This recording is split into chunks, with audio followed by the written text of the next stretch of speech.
Hey everybody, my name's Jon. I'm Bob. He's Bi. They're Butch. And together we are the Butch and the Bi. This is the Butch and the Bi, the podcast. The community theater production. A shit show. And this week, we're joined by a familiar voice, but not a face. Who are you?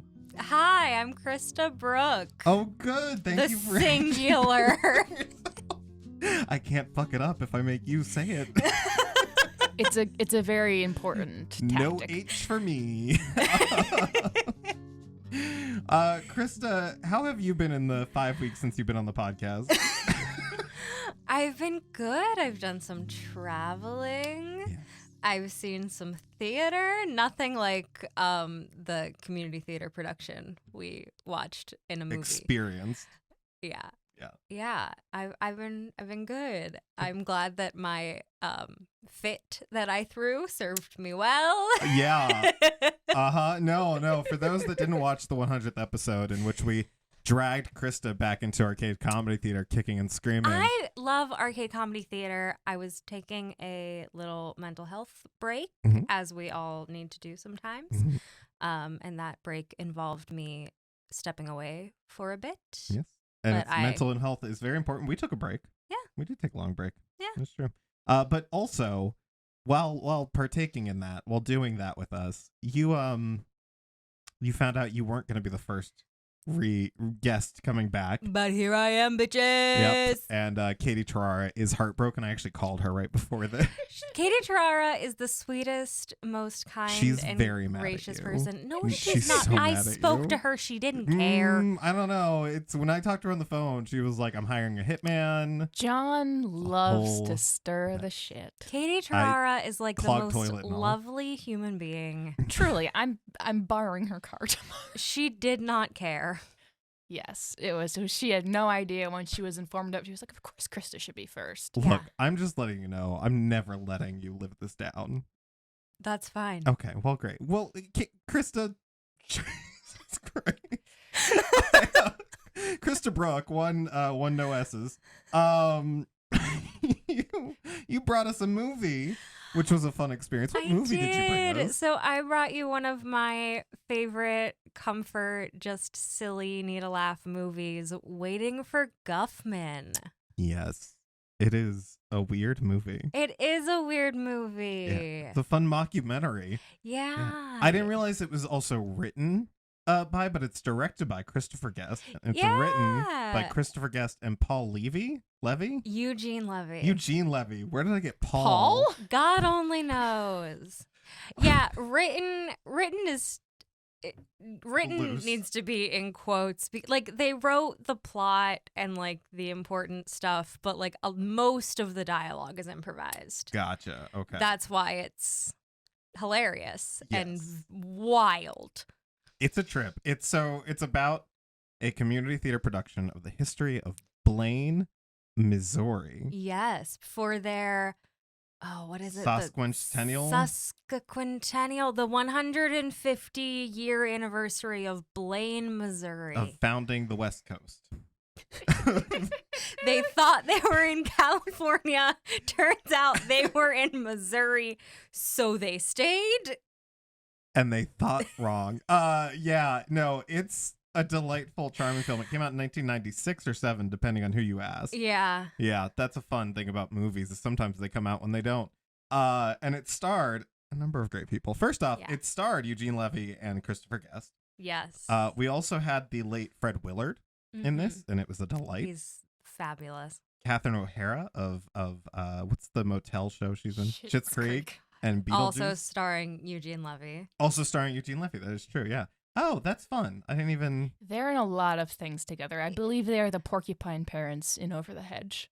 They're paired with each other a lot because they have great chemistry. Was it Eugene Levy was a porcupine pair? Or was it his eyebrows were a porcupine pair? The porcupine did have impressive eyebrows. This like group of people did a ton of stuff together. Gotcha. They were like a comedy middle-aged brat pack.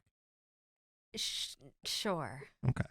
Thanks for validating that joke. I shouldn't have. You shouldn't have. I'm putting that's going on your obituary. Sorry if anyone's watching this. I just saw a cat, and again, I don't have animals, and sometimes I see them and go, oh, yeah, they exist. It's on, I mean, to be fair, I have animals, and sometimes I'm like, oh, right, I've got a tiny little creature that just lives in my home.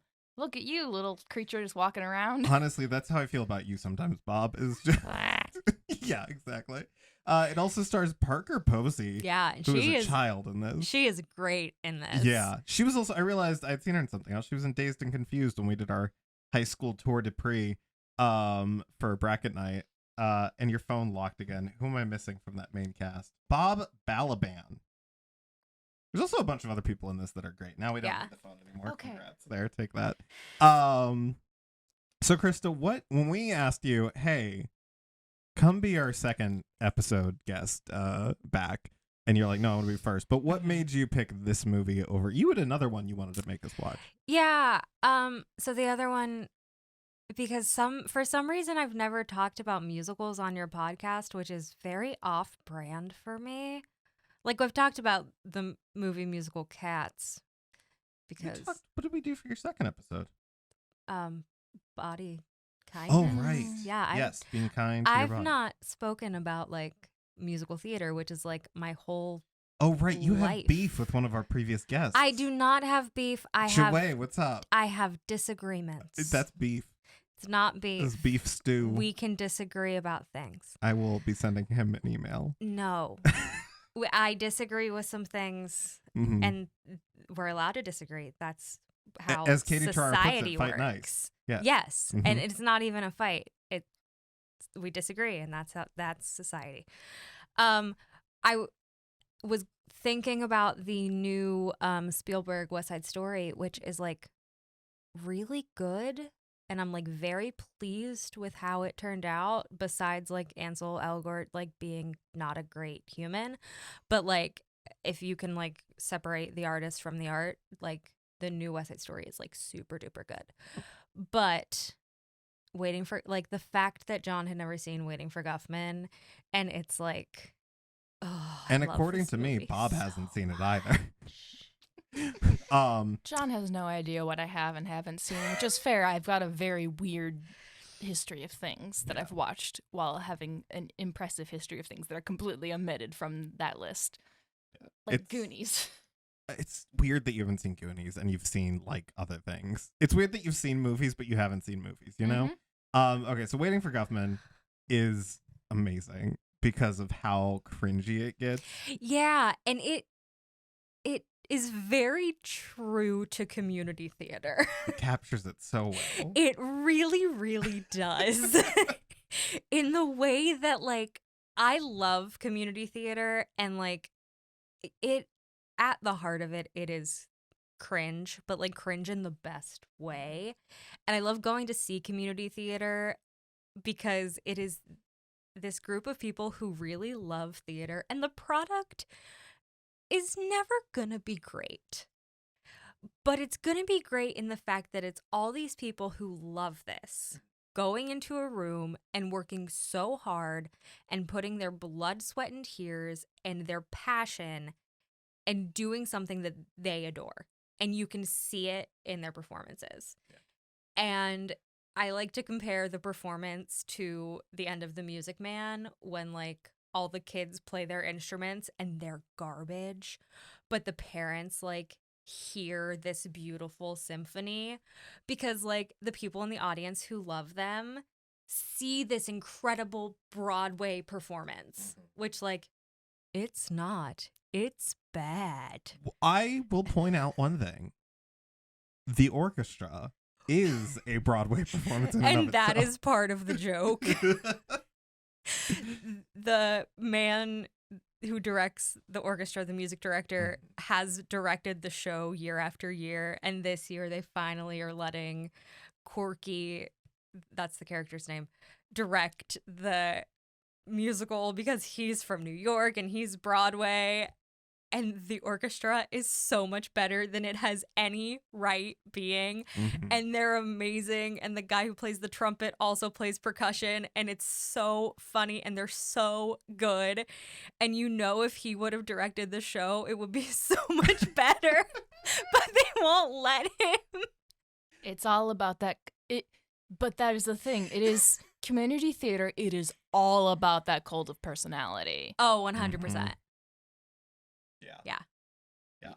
It's what I really enjoy about it too is I was half expecting it to be as bad as some of the rehearsals, but that's the thing about the actual performance is like it is not bad in the oh god, what's the best way to put this? It is not unrepentant trash. It's just so very rough. Yeah, they're like singing at the same time and stuff. Like yeah, You and can it's tell what the there. choreography was supposed to be. Mhm. Yeah, they rehearsed, they worked really hard, and like they're doing their best. They're excited to be up there. They lost their twink. Their twunk. Can you I'm just trying to think of what's going through that dad's head, though. It's just they're like, okay, I let you take all this time off. You can't have one more day off to do the show that you worked hard. It was so weird. Yeah, it was just, we need to pull him out of the show because we have to let Corky be in the show. Yeah. Yeah, and I mean, that's kind of what happens with an improvised movie. Like, sometimes it doesn't totally make sense and you just kind of forgive it because everything is so wild. Yeah. It is so it's shot completely documentary style. And just there's this great moment at the beginning when they're introducing a lot of the townspeople, and there's the UFO expert played by I think his name's David Cross. He was one of the nerds in Small Soldiers, which is why he stood out to me. And that's the only time we see him in this entire movie. They bring in these cameos of like people who are great that you know are just their friends. Mm-hmm. And they're like, be this townsperson and have a scene and then we won't see you again. Yeah, Bill Murray's awesome. brother is the father of that twunk that leaves the show. Yeah, like, it's great. Like, oh, wait a second. Like, yeah, it's this show. I thought for a second I was mistaken because I looked at the IMDb after. The one, is it like council member or like one of the people that were in charge, like their wife at the show looked like Rosie Perez from the like side profile. It wasn't, but it looked like her. Anyways, Absolutely illuminating, John. yeah, you're welcome for that quality content I just shoved in your ears. Bob, what stood out to you about this movie? I love mockumentary because of cuts. The joy of editing in this way gives you so many good moments of like everyone stop talking. You're just looking at them.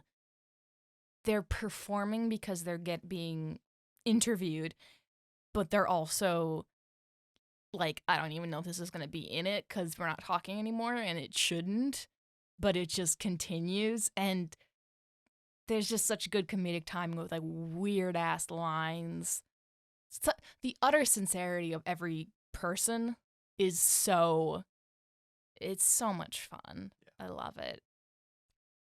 I want to see like another version of this movie. What do you mean another version? Like the line, like the second choice lines. Oh yeah, because you do a bunch of improv. Like, what else you just do a bunch of takes. You want to see? Yeah, I just want to. I want to see what they didn't pick. Amazing. Yeah, I feel like there's a lot to go off of here because you've got Christopher Guest playing this character who's off the walls and could have said anything during those scenes. Absolutely. Like, there's a character who, like, his whole shtick is that he's a travel agent that has never left the town that they live in, which is hilarious. And he's had a minor surgery. And in the movie, they say that he had a penis reduction surgery. I choose to believe that it was actually hemorrhoid removal, and he says that it was penis reduction, but like I want to know what other surgeries he said that he had in that scene. Like, what else did he go what through? Involved him having to take his pants down in front of Eugene Levy. Yeah, like and maybe that wasn't in it, maybe that was a choice that he made, so like what else did he say? Yeah. Yeah. They were such an interesting couple. I made the joke when it first started because they were so enthusiastic about things. I was like, oh, it's me and Bob in like 20 years. And then I don't think you heard me, Christa, but I like later on I was like, I retract that statement. When they were being really racist. Which time? The first time I think it came the first up. time? Okay, there were a couple times. Yeah. There was some really on the nose, small town, majority white, classic Native racism. Americans. Yeah, a lot of Eugene Levy playing such an idiot. She does very well. But yeah, it was a lot of like, oh, you don't have a mean bone in your body, but you are so uneducated and you're just saying some dumb stuff because you want to be funny, and this is how you think you can be funny. Which I think if I they think would that's have, part of it. which Yeah, I no. think Yeah. if they would have made the movie today, they would have kept. Yeah, because it's like it is. I mean, fucking Missouri lately. Holy shit, I Batman. feel like it would have ended up maybe being a different group. I feel Oh, like different group of actors, sure. No, like a different group that he's. Oh, like minority group, Yeah. possibly. Because Probably a lot more ableism. Yeah. I also think Christopher Guest's character Corky wouldn't have been closeted. Oh Mhm. yeah. Well, yeah. Maybe not. It is there Missouri. There was a very strange tension that I'm surprised there weren't more scenes of, and I don't know if they filmed more scenes and it got cut or whatever because of like studio stuff, but like he was clearly into the guy who was playing the character he ends up playing. Absolutely. And then Johnny Danger. Johnny Danger, right. And then the Parker Posey's character was like clearly into him a little bit in a weird way, and it was a very gross turn of events kind of thing. I so desperately want. So at the end of the movie, they check back in with them like 3 months later. And like, I so desperately want him and the guy who's on the town council to have like been dating. Yeah, I know the guy on the town council who is such a hard one for Corky. He What? wanted so badly to be in the show, and he couldn't because it wasn't Ugh. available for auditions, and Corky wouldn't let me audition any other time. But That's show business. Mm-hmm. Them's the Ugh. breaks. Krista, I gotta ask because you told me when was the first time you saw this movie? Oh, Yeah, okay. So, I went to a performing arts high school. we know. So like, my high school was weird, and so like in my acting classes, if our final was like, if we finished, like our final was like a scene. And if we had finished our finals, like, and we had an extra class, we would watch a movie, and this is the movie we would watch. It was either this or the Reduced Shakespeare Company, The Complete Works of William Shakespeare Abridged. And I didn't make you watch that because that's not really a movie. Thanks. It's very good, but it's like a pro shot of a stage. Gotcha. I didn't think that qualified. Yeah, so I watched this in high school many times. We would quote it to each other, specifically, California will be a sight for these weary eyes. And everybody dance. Everybody, that's the one I was Those thinking. lines specifically, especially like in my dance classes, because we were teenagers. Every time you had to dance, it was everybody dance. Yeah. Yeah. Eugene Levy has this great bit. So Christopher Guest is telling him, "Hey, you need to lose the glasses for the first song," and he's like, "Okay, a couple things wrong with that I can think of, and the first one is I need them to see, contrary to popular belief. But then the second thing is I have this lazy eye that the lens is correct, which I don't. Is that a thing? Is that how that works? That is a thing. Wow, I didn't know glasses could correct lazy Glasses eyes. can correct if you have like a wandering eye. Yeah. Interesting. Okay, well, he does that, but then when he doesn't have the glasses later in the movie, the lazy eye keeps switching back and forth depending on how he turns. It's almost like there was a line in between his head, and it was just stuck to that. Like, it was amazing. Oh, we've got a cat. That's Hello, hello. kitty. no. Oh, now you're curious. Like, don't jump on my head. It'd be the shoulders. But also don't do that. Don't do that. Choo-choo. Good kitty. That is, I feel, it could also be another one of those moments where you're like, what other things, like, I can't see with them. Also, my eyes are actually really tiny, and it's weird.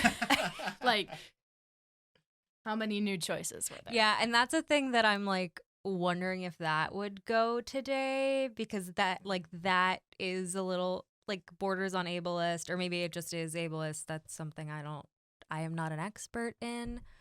So yeah, like with a movie made in the mid 90s, I'm like, how would this be different today? And like, would this get made? Can we get a There- group of there might be a improvisers to single person do of color in the this? movie.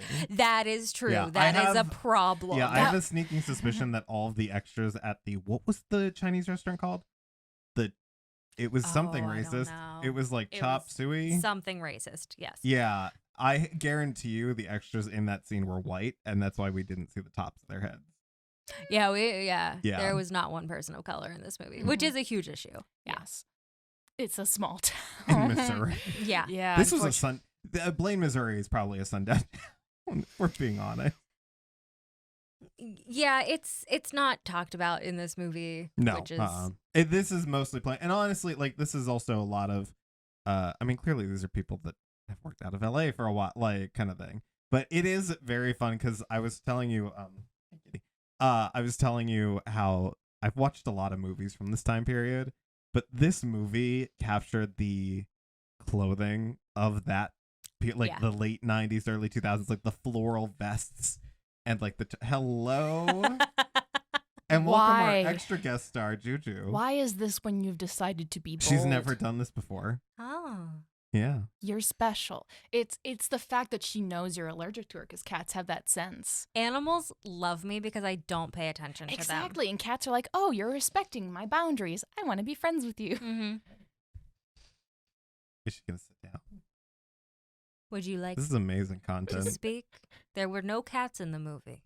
How do you feel about the hello, baby? Oh my god, let her just do her thing. Hi. She'll just tear down everything on the table. Yeah, we want to start off. How are you doing, Hi. Christa? Good. That's good. Bob, how you doing? Oh, I'm doing fine. I'm feeling such secondhand embarrassment for my cat. Oh, don't worry. You know how I feel half the time. Gesundheit. No. Kitty, don't do that. It's like a Rube Goldberg machine from hell. Yeah, go down. What? Go down, baby. She's doing the cute thing. Baby, go down. Don't mark. It's not your water bottle. Oh man, I'm Thank so sorry. you. Thank you. Yeah, hi. We'll clean that before you leave. I can see a cat hair on We it. don't don't have insurance for this. I'm sorry. So if you break out into hives or whatever it is you do, Sorry. you're on your own. I'll get a Lysol wipe or something. Great, love it. Fantastic. There's some bleach in the bathroom. No, thank you. No, okay. Are you allergic to that too? Isn't everyone? Anywho, My hands feel What were let's we- talk about Catherine O'Hara's bangs. Jesus. Again, Flames. her hangs. They were not bangs. They're straight up. It and gives something about Mary a run for its It's money. amazing. Like the hair and the clothes in this movie are just great overall. Like they do such a good job telling you who these characters are by the way that they dress them.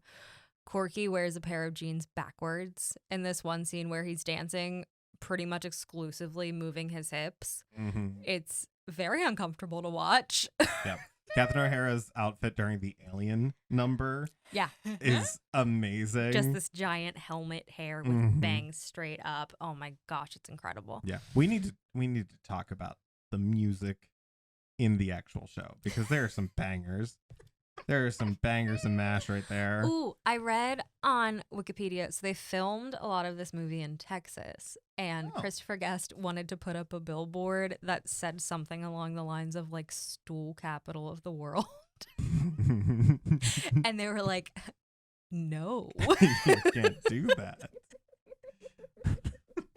They're like, absolutely not.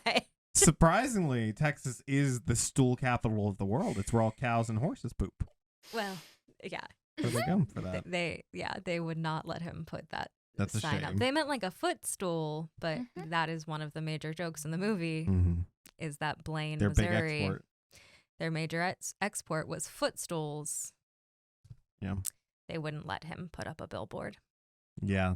There's the musical number between Christopher Guest and Parker Posey, A penny for your thoughts. Oh my God. in which his character is about to go off to war in World War One. Oh, World War II. Is World War II? Okay, I wasn't sure. It's that thing of you switch actors last minute to someone that's clearly not the role, and it's like, oh. And I've seen community theater like that where it's like, Mm-hmm. Do you want to know the wildest role switch that I have seen personally? go for it? Yes. So we were doing Annie Get Your Gun. And no, did they recast the gun?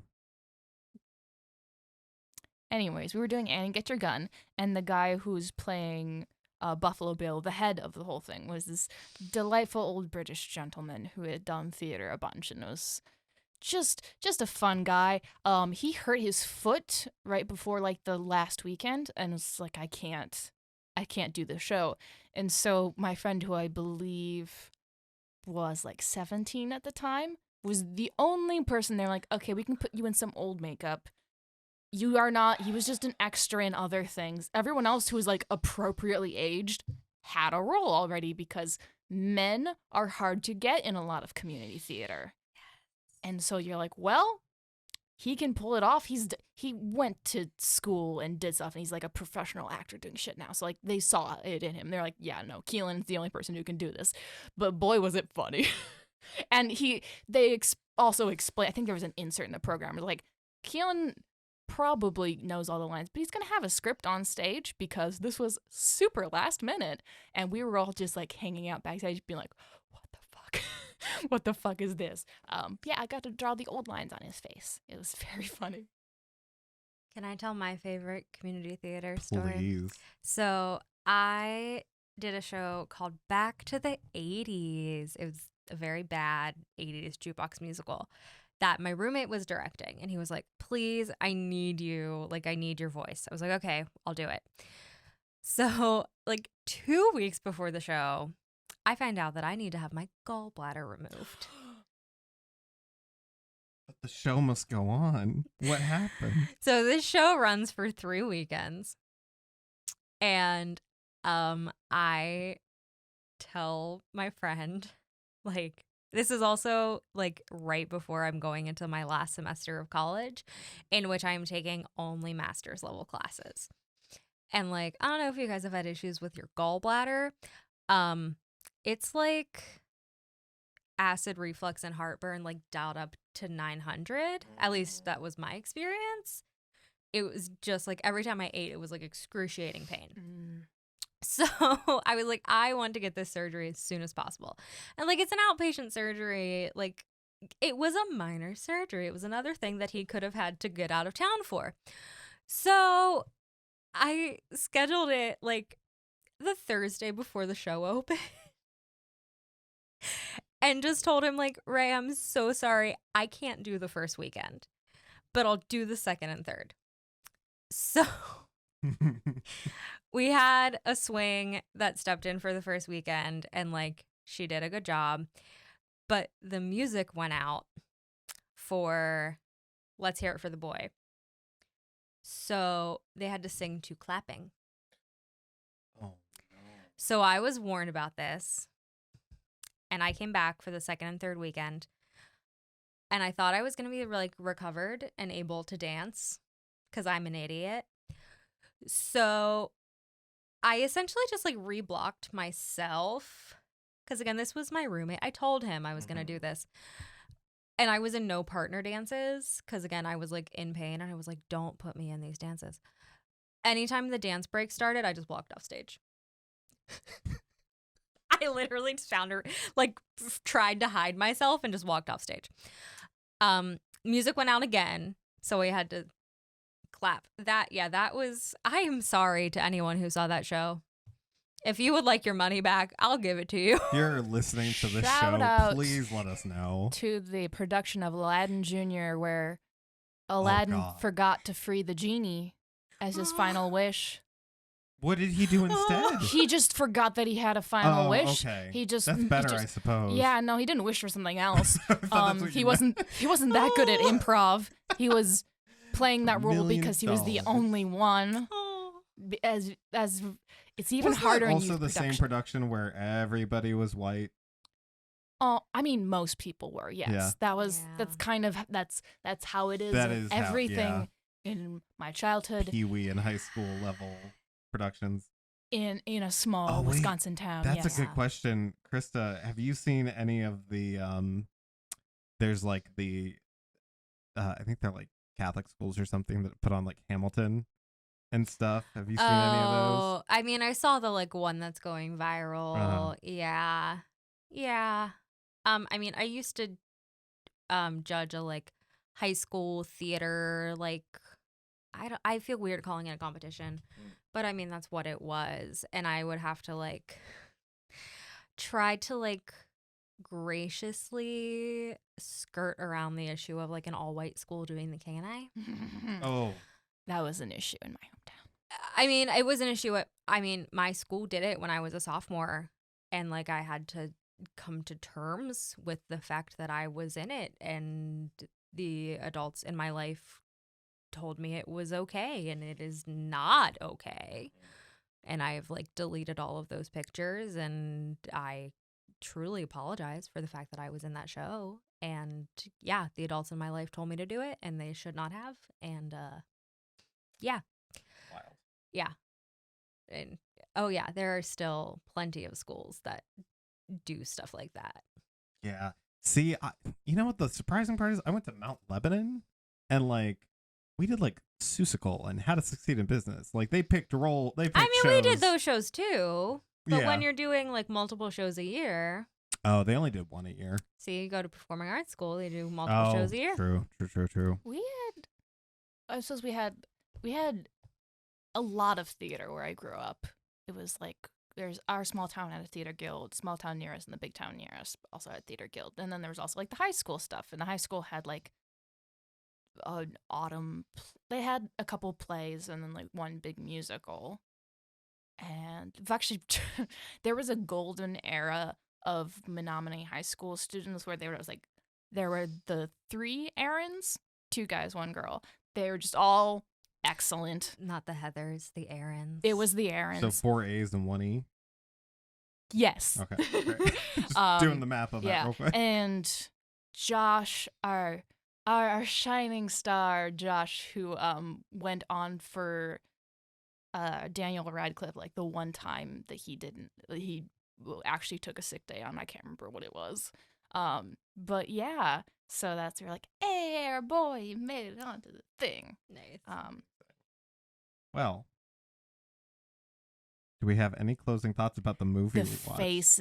the faces in the audience. Oh, the reactions to the the one guy with just the wide eyes and the smile. Because that's also been me for things. I delight in so much stuff that is not of any great quality, but I'm just like, I'm feeling that. It's like, oh, you're having fun and you're doing a thing, and I'm happy for you. And just look at how happy you are. As long as there's energy behind something, I will watch most things. I don't know if this is canon, and it's probably just me making this up in my head, but I really, really hope that Corky St. Clair was part of the inspiration of the Bill Hader character Stefan on SNL, because like, how could it not be? It's very close. It's very close. Like it, yeah. I think the thing I love most about this movie is that Corky's 3 months in the future experience includes him selling what now would equate to pop vinyls. I'm sure there are My Dinner with Andre pop vinyls out there somewhere. Yeah, amazing. Well, Christa, thank you so much for joining us. Thanks for having me as your first guest back. The fun thing is now we only have to worry about it whenever we get to we're ending the show and we're like, okay, last guest, and get to be the first and last. Do you have anywhere you would like people to go to find information about you? I am I realized I just phrased that weird. Yeah, just Google me. No. I am Christa Brook, everywhere that matters. I have some shows coming up at Arcade Comedy Theater that I will be posting about on my Instagram at Christa Brook. Amazing. You can also check out the 100th episode to get more of Christa, as well as some of our other friends. And you can visit our website, www.thebutchandthebide.com. That is A-N-D, not ampersand, because the internet does not like ampersands, where you can find all our social media stuff, all the episodes, all the things. And yeah, we appreciate you coming back, hanging out with us, getting on camera. Yay. Exciting. Put makeup on for you. You did, and we're proud of you. The microphone covers your face half the time. I know. The best. I love it. I love the big microphones. Okay, thank you. Bye, everybody. Bye. Butch.